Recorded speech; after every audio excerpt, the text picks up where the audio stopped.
The great ships of the Galactic Federation burned across the night sky like dying stars. Admiral Zexta watched from the bridge of the flagship Times, Unity's Hope Times, as another cruiser exploded in the distance. The Void Swarm had found them again. All ships, retreat pattern 7, he commanded into his communicator. His 4 arms moved quickly across the control panels, trying to coordinate what remained of the Fifth Fleet. 3 months ago, he had commanded over 200 vessels. Now, only 12 ships limped through space, their hulls scarred and their crews broken. The enemy was unlike anything the galaxy had ever faced. The Void Swarm appeared as black crystals that moved like living things. They ate metal and energy, growing stronger with every ship they destroyed. Worse still, they seemed to think as one mind. Every tactic the Federation tried, the swarm adapted to it within hours. "Sir, they're following us," reported Lieutenant Kala, her blue skin pale with fear. "Estimated contact in 4 minutes." Zexta closed his eyes. They had run out of options. The Outer Rim territories were gone.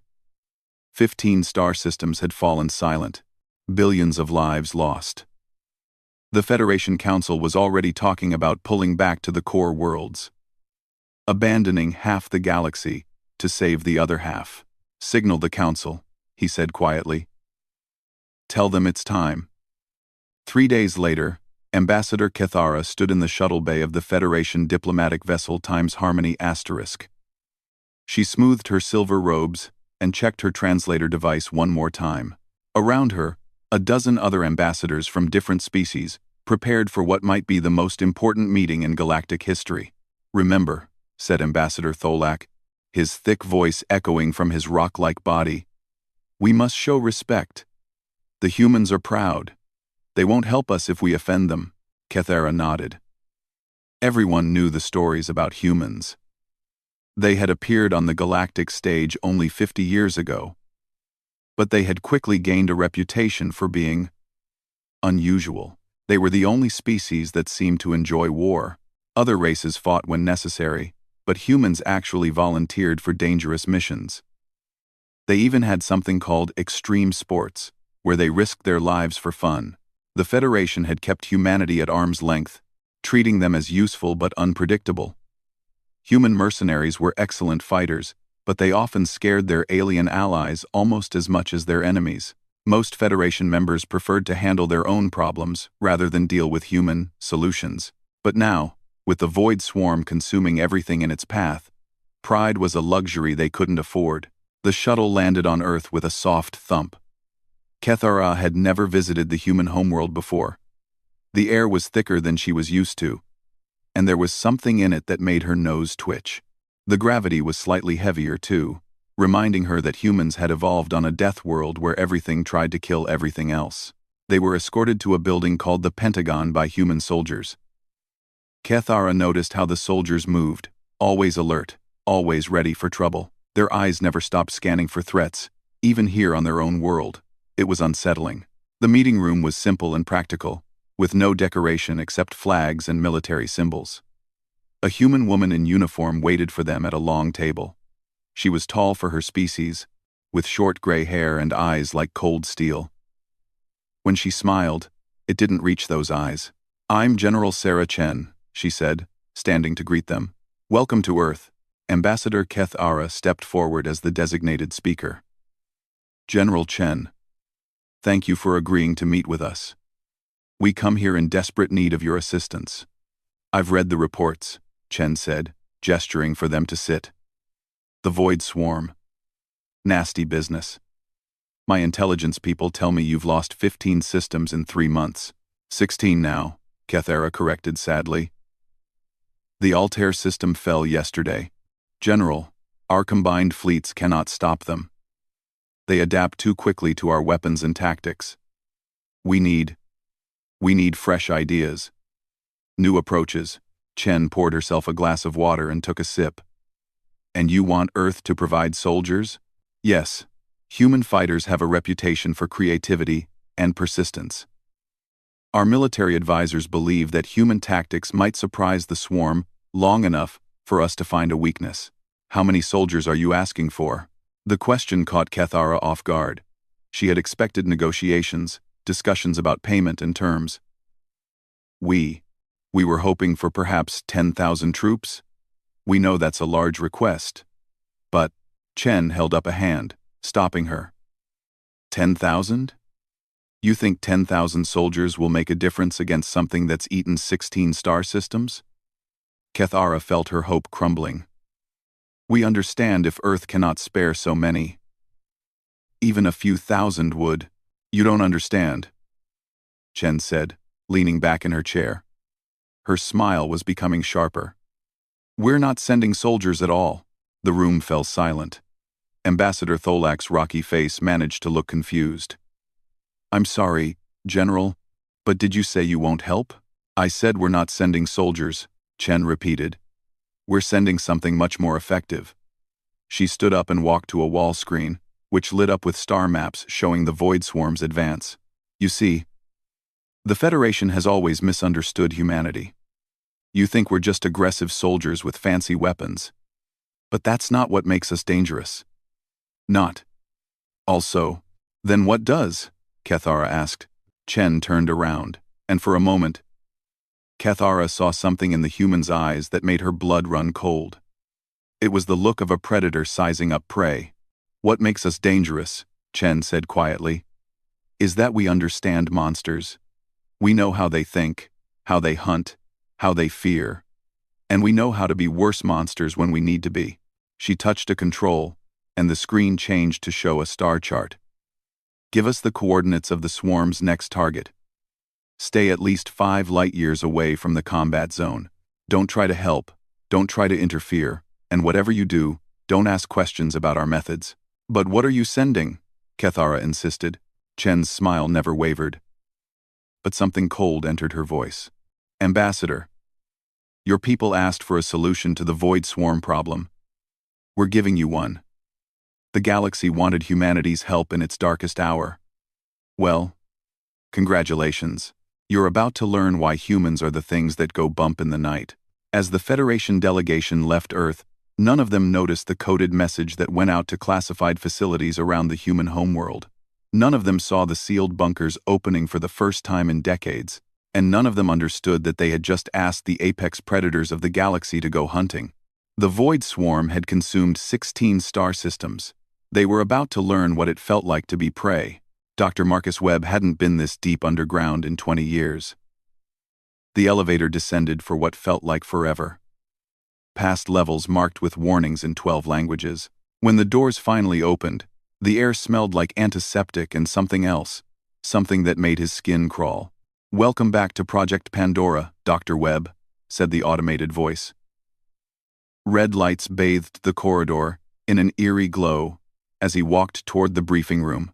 His footsteps echoed off metal walls that were built to contain things that shouldn't exist. The briefing room held 30 military officers, all with the highest security clearances Earth could grant.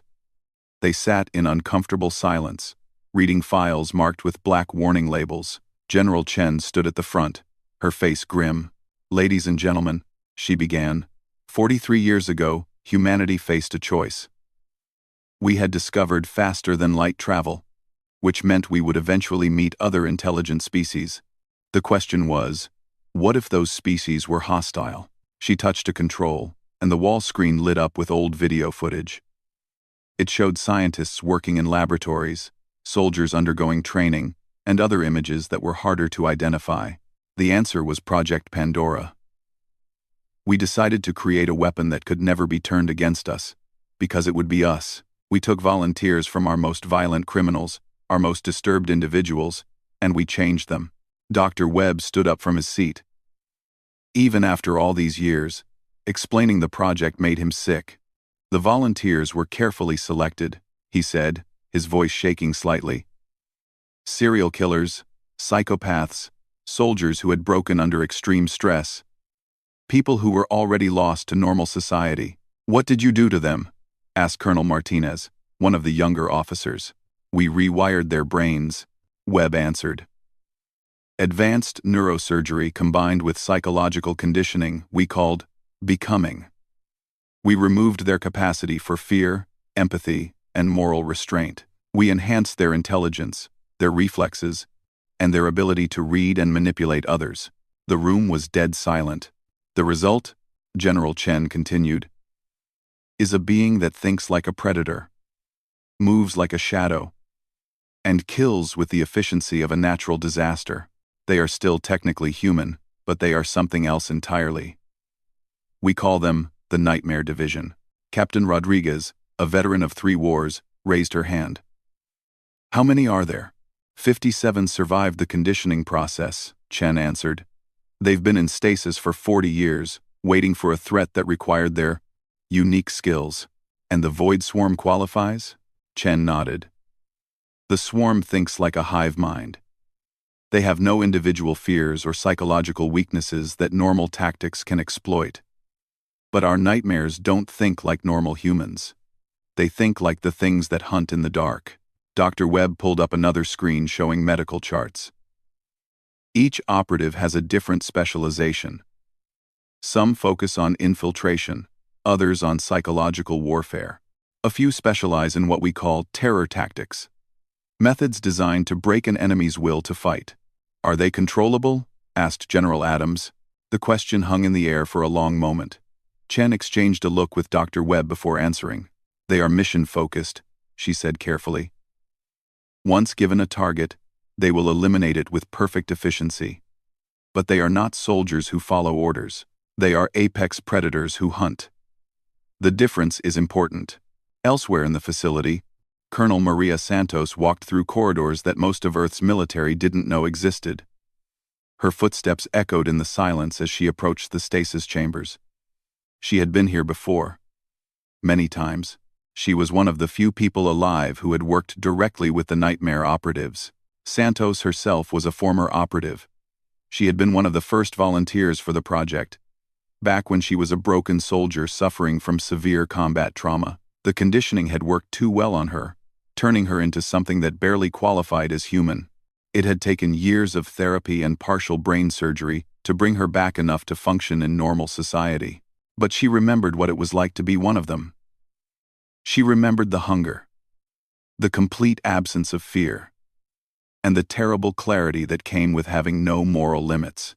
The stasis chamber room was vast and dark, lined with 57 metal pods. Each pod was marked with a designation rather than a name. Wraith, Plague, Mother, Surgeon, Ghost, and 52 others. Inside each pod, a figure floated in blue liquid, unconscious but perfectly preserved. Santos approached the central control panel and began the wake-up sequence. One by one, the pods began to warm. Vital signs appeared on screens, heart rates climbing from hibernation levels to normal. Brain activity increasing. Muscle systems activating. Computer, begin psychological evaluation protocols, Santos commanded. Acknowledged. Beginning Rorschach sequences. The first pod to open belonged to Operative Wraith. Water drained away as the female figure inside began to stir. Her eyes opened slowly, revealing pupils that seemed to catch and reflect light like an animal's. When she sat up, her movements were too smooth, too controlled. Designation? Santos asked. Wraith. The operative answered. Her voice was soft and pleasant, which somehow made it more unsettling. How long? 40 years. Wraith nodded as if this was perfectly normal. Mission parameters? Void Swarm. Hive mind crystalline entities. 16 systems consumed. Standard extermination protocol. For the first time, something like emotion crossed Wraith's face. It might have been excitement. New prey, she said, and smiled. The smile belonged on no human face. One by one, the other operatives awakened.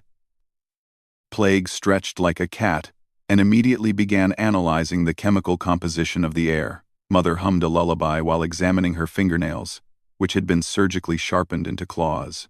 Surgeon asked for detailed anatomical data on the target species before he was even fully awake. Santos watched them all with the practiced eye of someone who understood monsters. These weren't soldiers. They weren't even really human anymore. They were something that humanity had created in its darkest moment, when it needed weapons that could fight horrors from beyond the stars. Status report, came General Chen's voice through the intercom. All 57 operatives successfully awakened, Santos responded. Psychological profiles within normal parameters. They're ready for deployment. Normal parameters was a relative term when dealing with beings who had been conditioned to find torture enjoyable and killing relaxing. But Santos had worked with them long enough to know the signs of malfunction, and these operatives were functioning exactly as designed. ETA to target zone? Asked Operative Ghost, whose pale skin and white hair made him look like a corpse.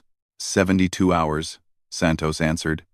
Use the time to review target data and prepare your equipment. As the operatives moved through their reactivation routines, Santos noticed something that worried her. Several of them were asking questions about the other species they would encounter in Federation space, questions about anatomy, psychology, and vulnerability. It was natural for them to gather intelligence, but there was something in their tone that suggested they were cataloging potential future prey. She made a note to recommend extended psychological monitoring after the mission. The galaxy had asked for humanity's help in stopping the Void Swarm, but they had no idea what they had really requested. They were about to learn that when you ask monsters to hunt for you, you had better hope they stay satisfied with their assigned prey. The nightmare had awakened, and it was hungry. Admiral Thexoli had commanded fleets for 30 years, but he had never seen a human military vessel like the one approaching Proxima Station. The ship called Times, Erebus Times, was black as space itself, with no markings or identification lights. It moved with the silent grace of a predator stalking prey. Incoming transmission, reported his communications officer, a young Zentari with nervous blue eyes. This is Admiral Thexoli of the Federation Defense Force, he broadcast. Identify yourself and state your intentions. The response came in perfect Federation standard, spoken by a calm female voice. This is Colonel Santos of Earth Special Operations. We are here to assist with your Void Swarm problem. Thexoli looked at the tactical display. His 40,000 troops were dug in around Proxima Station, holding a desperate defensive line. The Void Swarm cluster had been probing their defenses for 6 hours, testing for weaknesses. Soon, they would launch a full assault that would overwhelm his forces. Colonel, we appreciate any help you can provide, he said. How many troops are you bringing to reinforce our lines? We're not reinforcing your lines. Admiral, we're solving your problem. I need you to pull all Federation forces back to a minimum 5-kilometer radius from the station. 5 kilometers? Thexoli's scales turned bright orange with confusion. Colonel, that would leave the entire outer ring undefended. The swarm will overrun the station.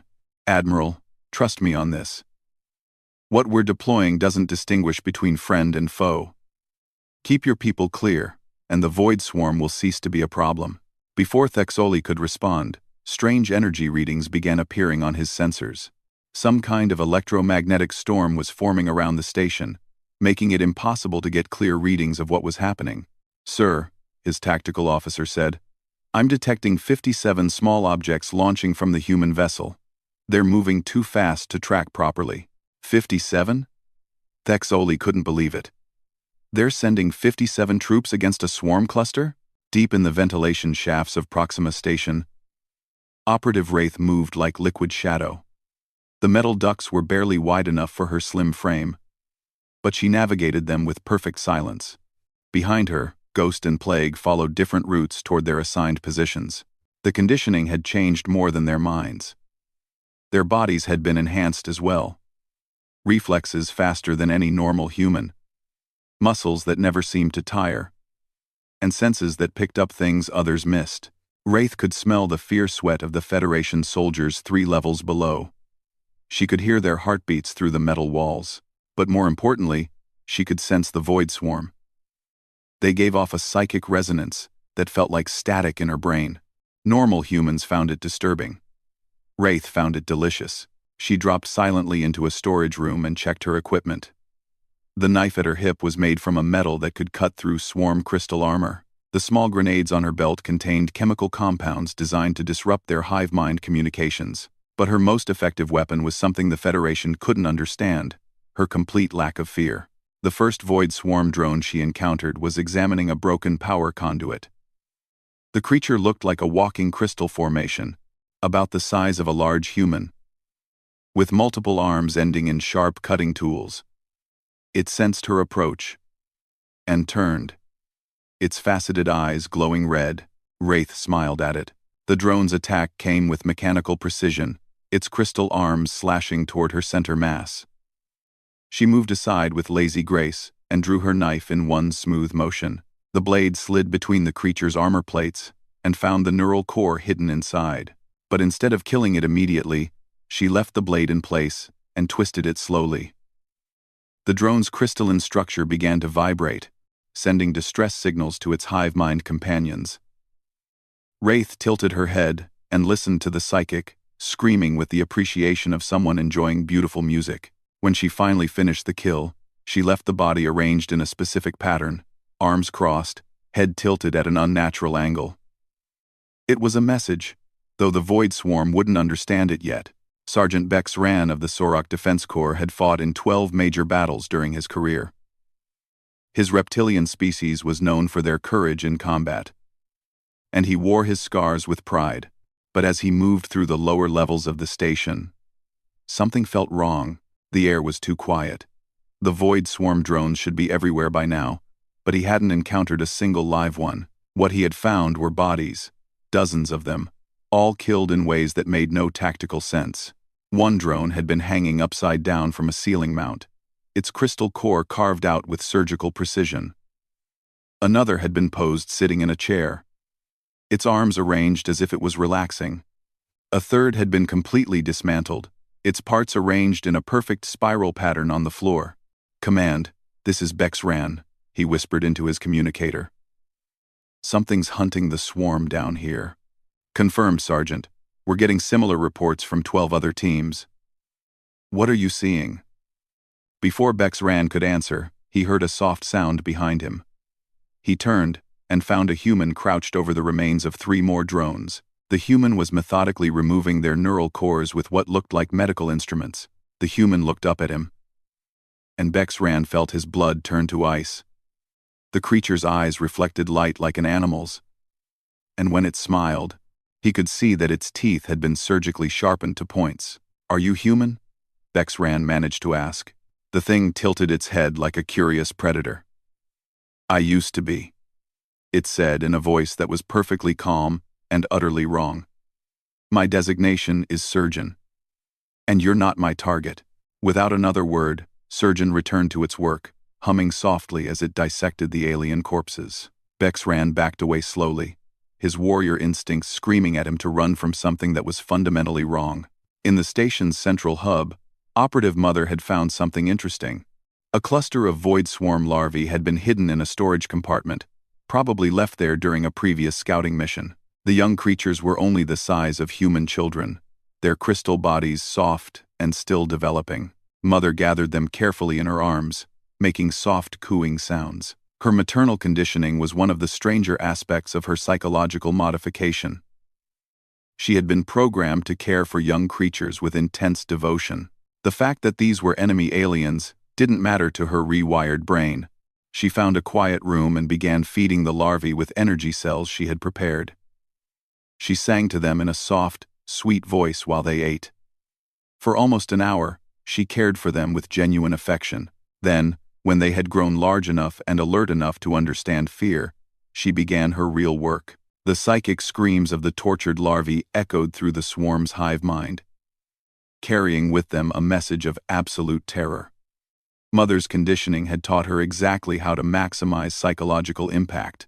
She knew how to make suffering last, how to build fear layer by layer, and how to ensure that the pain would be remembered. By the time she was finished, every Void Swarm drone in the system had received a clear message. Something was hunting them that enjoyed their pain. Something that understood fear as a weapon.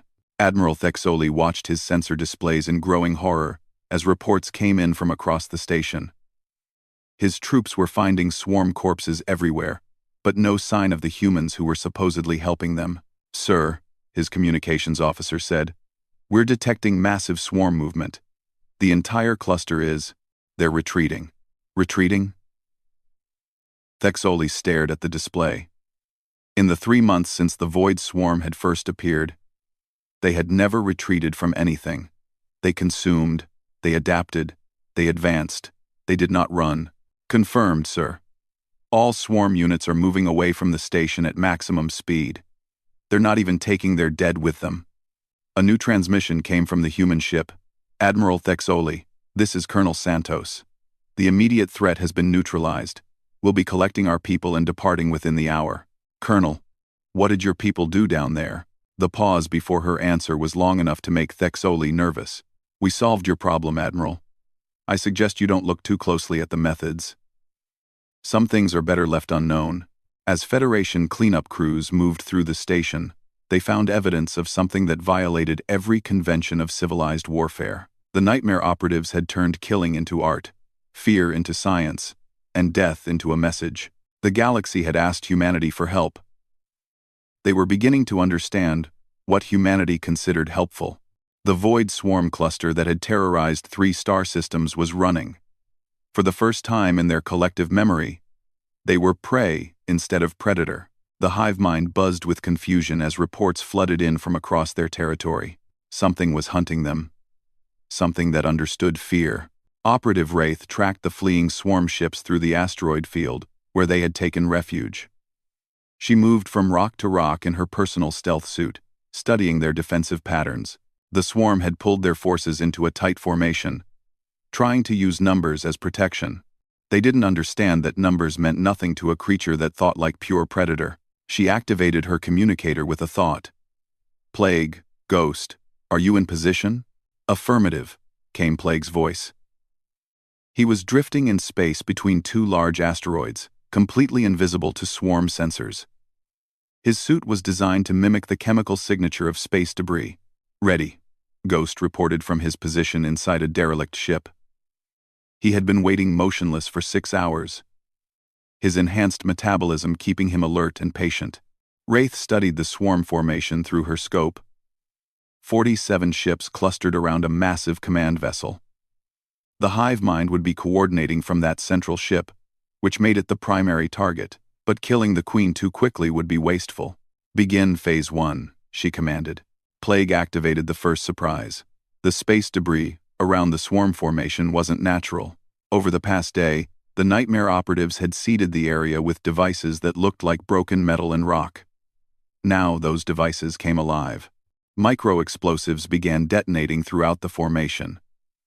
Not enough to destroy ships, but enough to damage sensors and communication arrays. The swarm found themselves blind and partially deaf, just as the real attack began. Ghost emerged from the derelict ship like a pale specter, moving through space with cold jets that made no detectable sound. He carried a weapon that most civilized species had banned centuries ago. A molecular disruptor that could cut through any known material. His first target was a swarm scout ship on the edge of the formation. He landed on its hull with magnetic boots and began cutting his way inside. The ship's crew never saw him coming. Inside the ship, Ghost moved through corridors filled with crystalline drones. His enhanced reflexes made him faster than their mechanical precision. His knife found the gaps in their armor while they were still raising their weapons. But Ghost wasn't trying to kill them all. He was performing a different kind of warfare. He captured 3 drones alive and began the process his conditioning had taught him. Each drone was modified in a specific way. One had its sensory organs rewired to experience constant pain. Another had its motor functions damaged, so it could only move in spasms. And the third had its communication systems altered to broadcast fear signals. Then he released them back into the ship. The modified drones returned to their collective, carrying with them sensations that the hive mind had never experienced. Pain, terror, and helplessness flooded through their shared consciousness like poison. The entire ship began behaving erratically as the crew tried to process emotions they had no framework to understand. Wraith watched the ship's movements become confused and random. Plague, your turn. Plague had been studying swarm biology for the past 18 hours. His specialty was understanding biological weaknesses, and the void swarm had given him a fascinating puzzle to solve. They were crystalline beings, but they were still alive, and anything alive could be infected. He launched a cloud of specially designed nanobots toward the largest ship in the formation. The microscopic machines were programmed to mimic swarm biological signatures until they were inside the target, then activate a carefully designed virus. The virus didn't kill. That would be too simple. Instead, it altered the swarm's ability to process collective thoughts. Individual drones began experiencing what humans would recognize as anxiety, a constant fear that something was wrong, even when they couldn't identify what. Within an hour, the infected ship was broadcasting its panic to the rest of the formation. The virus spread through their communication networks, turning their greatest strength, their unity, into a weapon against them. On the Federation monitoring station 3 light-years away, Admiral Thexoli watched the battle through long-range sensors. What he was seeing made no sense, according to any military doctrine he knew. "Sir," reported his tactical officer, "the swarm formation is falling apart. Ships are breaking formation for no apparent reason. Some are actually firing on their own forces. What are the humans doing to them?" "Unknown, sir. We can detect the human ship, but we're not seeing any major weapons fire. Whatever they're doing, it's not showing up on our sensors."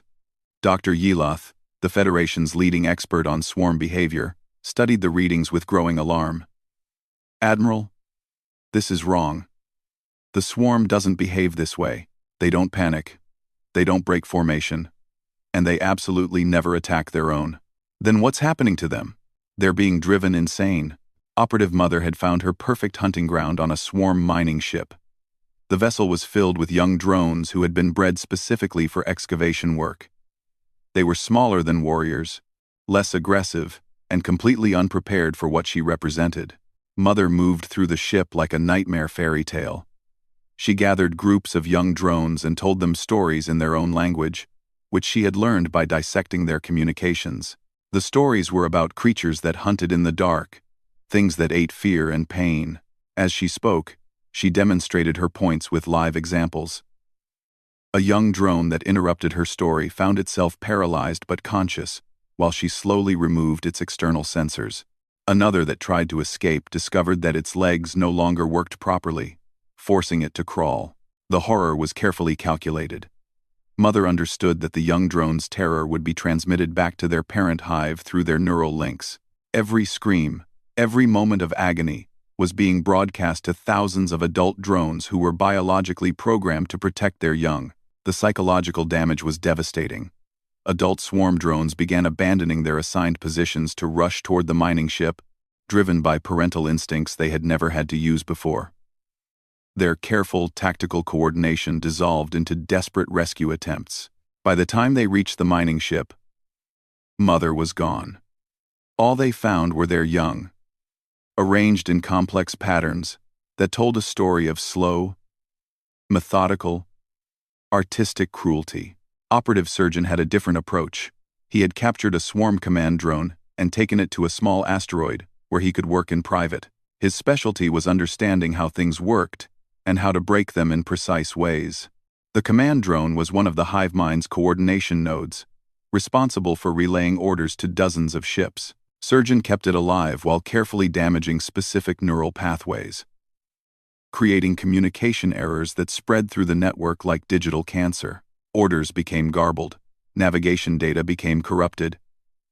Simple commands transformed into contradictory instructions that left swarm ships paralyzed with confusion.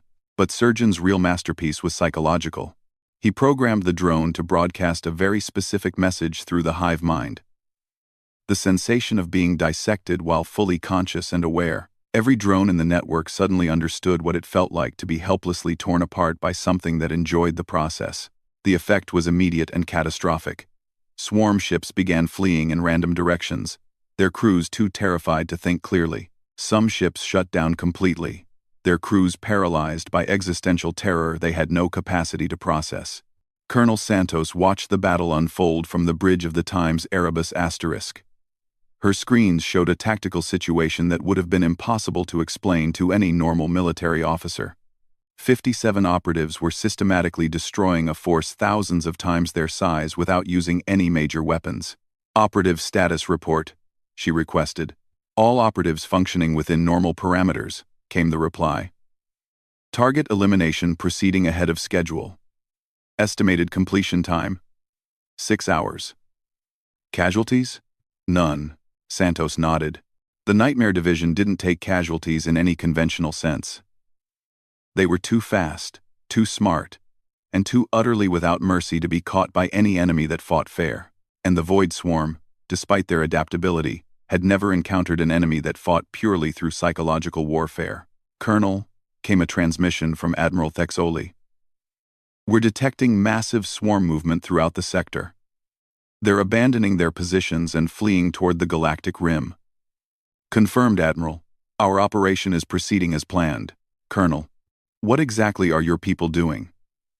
"Our monitoring shows psychological stress patterns in the swarm that shouldn't be possible. They're a hive mind.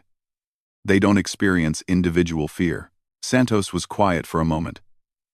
How could she explain that humanity had created beings who understood fear so perfectly that they could teach it to species that had never known it existed? "Admiral, we're solving your problem. I strongly recommend that you don't ask about the methods. Some knowledge can't be unlearned." The hunt continued through the night. One by one, swarm ships went dark as their crews succumbed to horrors they had no names for. The galaxy's most dangerous predators had become prey to something worse than their worst nightmares. Humanity had kept its promise. The Void Swarm would trouble the Federation no more. 18 hours after the human ship Times Erebus Times had arrived at Proxima Station, the Void Swarm cluster was completely destroyed. Admiral Thexoli stared at his tactical displays in disbelief. 47 enemy ships reduced to drifting wreckage. A hive mind that had consumed 16 star systems, broken and scattered. Not a single human casualty. "Sir," his communications officer said quietly, "we're receiving reports from across the sector. All swarm forces are in full retreat. They're abandoning their conquered systems and fleeing toward the galactic rim." "All of them?" Thexoli couldn't believe what he was hearing. "The entire swarm is retreating?" "Yes, sir. Intelligence estimates they're moving away from Federation space at maximum speed. Whatever the humans did here, it's being transmitted through their hive mind network." Dr. Yeloth looked up from her analysis station, her face pale with shock. "Admiral, I've been studying the wreckage. What I'm finding, it doesn't make sense according to any known form of warfare." "Explain." "The swarm ships weren't destroyed by weapons fire. They were sabotaged from within. But the sabotage shows patterns I've never seen before. It's like the attackers understood exactly how to maximize psychological trauma." She brought up images on the main screen that made several bridge officers look away.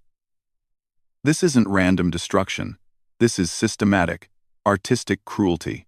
Someone or something took these creatures apart piece by piece, in ways designed to cause maximum suffering. The humans did this? The humans did this to beings that were supposedly incapable of feeling fear or pain. Somehow, they taught a hive mind what terror feels like." Admiral Thexoli was about to respond when an incoming transmission alert chimed. The screen lit up with the image of General Chen, her expression as calm and professional as ever. "Admiral, this is General Chen. I trust our assistance has resolved your swarm problem." "General, yes. The immediate threat is eliminated. But I have to ask, what exactly did your people do out there?" Chen's smile never wavered, but something cold flickered in her eyes. "We solved your problem, Admiral. The Void Swarm will not trouble Federation space again. But the methods are not your concern," Chen interrupted smoothly. "The Federation requested military assistance. We provided it. The contract has been fulfilled." Before Thexoli could respond, the human transmission ended. He was left staring at a blank screen, with more questions than answers. On the Times Erebus asterisk, Colonel Santos walked through the debriefing chambers where the 57 operatives were being processed for return to stasis. Each operative sat in a medical chair while automated systems checked their physical and mental condition. "Mission status report," Santos requested from the lead technician. "All operatives returned safely. No injuries, no equipment losses. Psychological profiles show normal post-hunt satisfaction indicators." Santos nodded. Normal was a relative term when dealing with beings who found torture relaxing and mass murder fulfilling. but the readings showed they were functioning within acceptable parameters. She approached Operative Wraith, who was humming softly while medical scanners examined her vital signs. "How do you feel about the mission?" "Wraith. Satisfying," the operative replied. "The prey was more interesting than expected. They adapted to conventional fear quite well once we taught them how. Any concerns about future operations?" Wraith's eyes focused on Santos with predatory intensity. "The other species we encountered? The Federation members. They would make interesting subjects for study." Santos felt a chill run down her spine. This was what she had been worried about. "The Federation species are not targets, Wraith. They are allies. For now," Wraith agreed. But her tone suggested she was already thinking about possibilities. Santos moved to the next operative, called Mother. The woman was arranging her medical instruments in neat patterns, while she waited for processing. "Mission evaluation, Mother?" "The young ones learned fear very quickly," Mother said in her soft, caring voice. "Their neurological development is quite fascinating. I documented several new techniques that might be useful for future subjects." "Future subjects? Well, we can't hunt the same prey forever, Colonel. Eventually, we'll need new challenges." Santos was beginning to understand why the project had been shut down 40 years ago. The nightmare operatives were perfect weapons. But they were weapons that grew hungry between wars. She approached the final operative in the row, designated Ghost. He sat perfectly still, his pale eyes staring at nothing. "Ghost. Mission report? Target eliminated with optimal efficiency," he replied in a voice like winter wind. "Recommendation for future operations. Expand hunting parameters to include Federation species. Their psychological profiles suggest they would provide adequate sport." Santos made a note in her personal files. Extended monitoring would definitely be required. 3 days later, the Federation Council convened an emergency session on the capital world of Zentara Prime. Representatives from 47 species gathered in the Great Assembly Hall, but the mood was far from celebratory despite their victory over the Void Swarm. Ambassador Keth Ara stood at the central podium, her silver robes gleaming under the chamber lights. "Fellow representatives, we must address what we witnessed at Proxima Station. The human intervention was effective, but it raises serious questions about our relationship with Earth."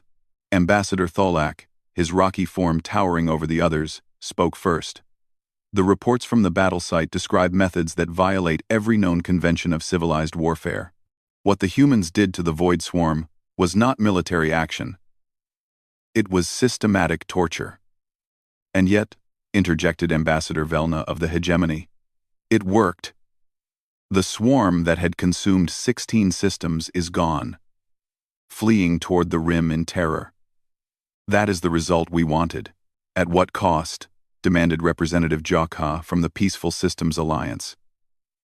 "We asked for military assistance, not whatever those things were that the humans sent."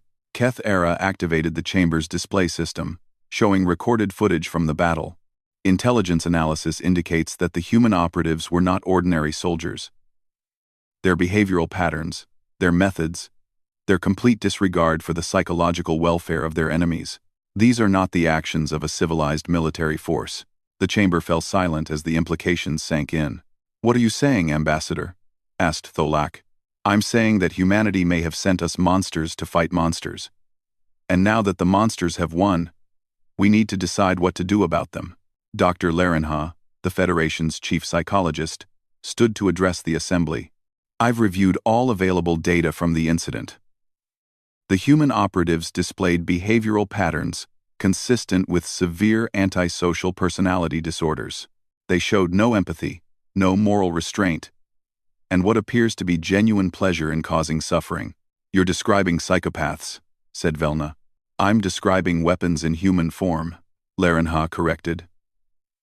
"These beings may have once been human, but they've been modified into something else entirely, something that exists purely to hunt and kill." The debate continued for hours, but no clear consensus emerged. Some representatives argued for severing all ties with Earth immediately. Others pointed out that humanity had saved the galaxy from certain destruction. A few suggested trying to study human methods to improve their own militaries. As the session ended, Kethara received a priority message from Earth. She read it with growing alarm before addressing the chamber one final time. Representatives, I've just received a communication from General Chen. It reads, the Federation's enemies have been catalogued. Earth stands ready to assist with future threats. Terms and conditions apply. The chamber erupted in worried murmurs. What enemies? Asked Tholok. We haven't mentioned any other threats to them. Kethara's voice was grim. I think they're referring to us. Back on Earth, General Chen sat in her office reviewing mission reports. The Void Swarm operation had been a complete success by every measurable standard. The threat was eliminated, human casualties were zero, and the Federation had learned a valuable lesson about the price of asking humanity for help. Her aide knocked and entered. General, the Council of Species has requested a formal meeting to discuss future military cooperation protocols. Of course they have, Chen said, not looking up from her files. What's our response schedule looking like? The Nightmare Division will be available for reactivation in 72 hours if needed. Chen smiled, the same cold smile she had shown the Federation delegation weeks ago. Perfect. Send the Council a message. Tell them that Earth is always happy to help our galactic neighbors with any problems they might have. We're very good at solving problems permanently. As her aide left, Chen returned to reading the psychological profiles of the 57 operatives now returning to stasis. Each file contained notes about their behavior during the mission, including their growing interest in studying other alien species. She wasn't worried about controlling them. The operatives were weapons, and weapons didn't choose their targets. But she was very interested in what they had learned about Federation military capabilities, political structures, and psychological weaknesses. After all, the galaxy was a dangerous place, full of threats that might need to be eliminated someday. And humanity believed in being prepared. The Void Swarm had asked for nothing and received extinction. The Federation had asked for soldiers and received nightmares. They had learned that when you ask humanity for help, you should be very specific about what kind of help you want, because humanity was always ready to provide exactly what the galaxy needed, whether the galaxy wanted it or not. In the depths of space, the last Void Swarm ships fled toward the galactic rim, carrying with them the memory of something worse than death. They had learned what it meant to be prey. Soon, others would learn the same lesson.